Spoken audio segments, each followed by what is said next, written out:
Jamshedpur is doing miracle. Like നമ്മള് പലതവണ under estimate ചെയ്തു പോയി. ഞാൻ പറയുന്നത് ശരിക്കും മിറാക്കിൾ. അതായത് മോഹൻ ബഗാനെ പോലെ ഭയങ്കര സ്ട്രോങ് സ്ക്വാഡൊന്നുമില്ല അവരുടെ. നിങ്ങൾ ടീം എടുത്ത് നോക്കിയാൽ അറിയാം, അങ്ങനെ വലിയ സ്ക്വാഡൊന്നുമില്ല.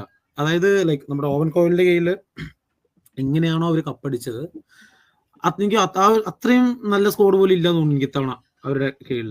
സ്റ്റിൽ അവരുടെ മാനേജർ, അവരുടെ ഗാഫർ, ലൈക്ക് നമ്മുടെ ആള് ലൈക്ക് എന്താ പറയണെന്ന് അറിയില്ല, ശരിക്കും കാലിദ് ജമീലീസ് എന്താ പറയാ മൊത്തത്തില് മാറ്റി എഴുതിക്കൊണ്ടിരിക്കുകയാണ് ഐ എസ് എല്ലിനെ. പക്ഷെ എനിക്ക് മനസ്സിലാവാത്തത് പുള്ളി ഒരു വിചിത്ര ഇതാണ്.